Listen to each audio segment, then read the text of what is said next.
আরম্ভ হলো সাধ্য সাধন তত্ত্ব। প্রভু কয়ে পরশ্লোক সাধ্যের নির্ণয়,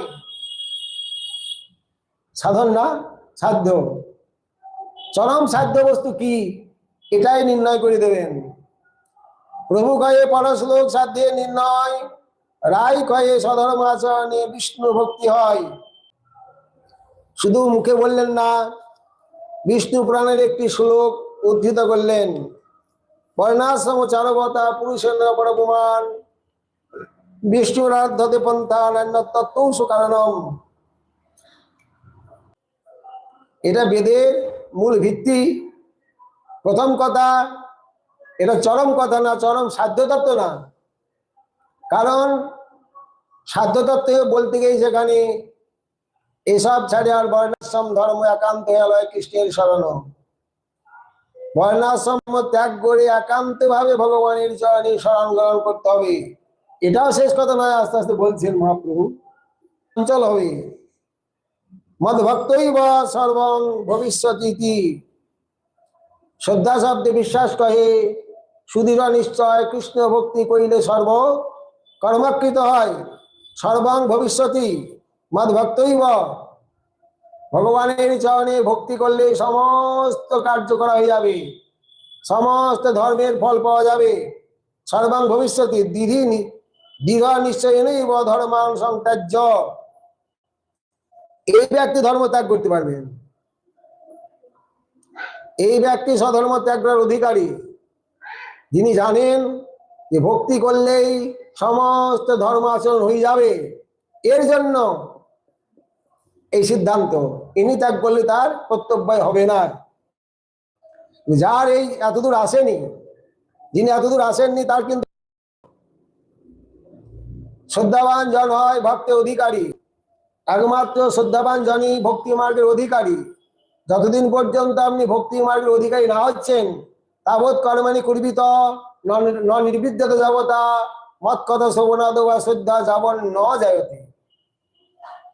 যতদিন পর্যন্ত কর্মে বিরক্তি না আসছে এবং ভগবানের কথা শ্রবণে রুচি না হচ্ছে, শ্রদ্ধা না হচ্ছে, ততদিন পর্যন্ত আপনার ওই বর্ণাশ্রম ধর্ম কর্মকাণ্ড আপনাকে জোর করে এই রাস্তায় আনা যাবে না। শ্রদ্ধাবান হলে, শ্রদ্ধার উদয় হলে আপনি ভক্তি মার্গের অধিকারী। আর একটি শ্লোক বললেন, সর্বধর্মান পরিত্যাজ মামেগং শরণং ব্রজ অহং তাং শরণাপেভ্যমুখ্যিষ্যামি মা শুচ। হে অর্জুন, তুমি সমস্ত ধর্ম ত্যাগ করে আমার চরণে শরণ গ্রহণ করো। এই ধর্ম ত্যাগ করার জন্য যদি কোনো কর্তব্য হয়, কোনো পাপ হয়, অহং তাং শরণাপেভ্যমুখ্যিষ্যামি মা শুচ, তুমি শোক করো না, দুঃখ করো না। ধর্ম ত্যাগ করার জন্য যদি কোনো পাপ হয়, সেই পাপ আমি ক্ষয় করে দেবো, মোচন করে দেবো আমি। চিন্তা করো না। পার্টি আর একসঙ্গে পড়াশোনা করেছিলাম, উত্তম মন্ডল নাম, দেখা হয়ে গেল।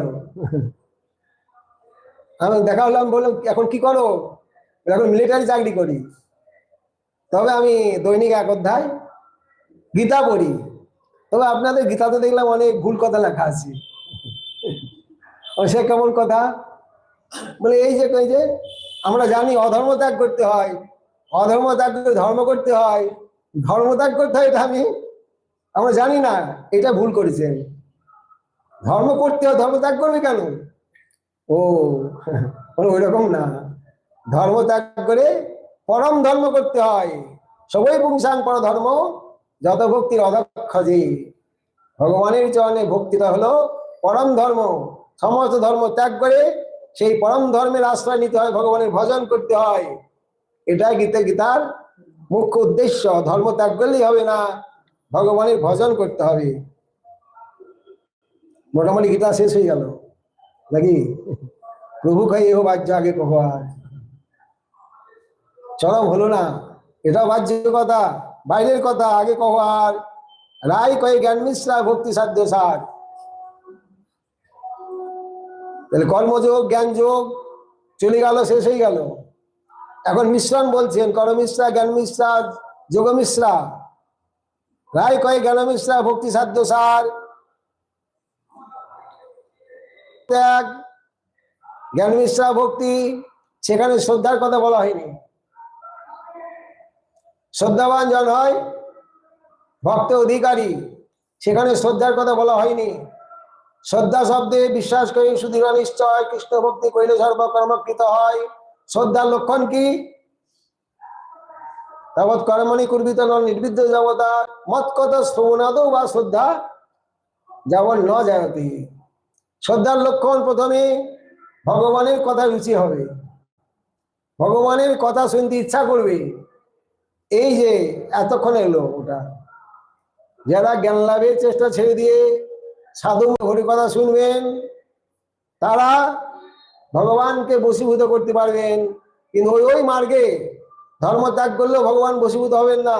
জ্ঞান মিশ্রা ভক্তি তো ভগবান বশীভূত হবেন না। ভক্তি বশ পুরুষ, ভগবান একমাত্র শুদ্ধ ভক্তির দ্বারাই বশীভূত হন। অন্য কোনো মার্গে ভগবানকে বশীভূত করা যায় না। নিত্য সিদ্ধ কৃষ্ণ প্রেম সাধ্য কবু নয়, শ্রবণ আদি শুদ্ধ চিত্তে করে উদয়। শ্রবণ কীর্তন হইতে কৃষ্ণ হয় প্রেমা, সেই প্রেম পুরুষার্থের সীমা। আদেশ শ্রবণ কীর্তন এটাই ভক্তির প্রথম সোপান। আদৌ শ্রদ্ধা তত সাধুসঙ্গ ভজন ক্রিয়া। অতএব প্রভু কয়ে এহ হয়। এতক্ষণে খাতায় নামটা উঠল, খাতায় নামটা এতক্ষণে লেখা হলো। প্রভু কয়ে এহ হয়, এ আরম্ভ হলো। এতক্ষণ পর্যন্ত এহ বাহ্য এহ বাহ্য এহ বাহ্য, এটা বাইরের কথা বাইরের কথা। জীবের যে স্বরূপ তত্ত্ব, জীব যে ভগবান নিত্য কৃষ্ণ দাস, এই তার কথা এতক্ষণ আরম্ভ হলো। প্রভু কয়ে এহ হয়, আগে কহ আর রায় কয়ে প্রেম ভক্তি সর্বসাধ্য সার। সাধন ভক্তি হইতে হয় প্রেমের উদয়। শ্রবণ কীর্তন অর্চন বন্দন হলো সাধন ভক্তি। এই সাধন ভক্তির অঙ্গ সাধন করতে করতেই প্রেম ভক্তির উদয় হয়।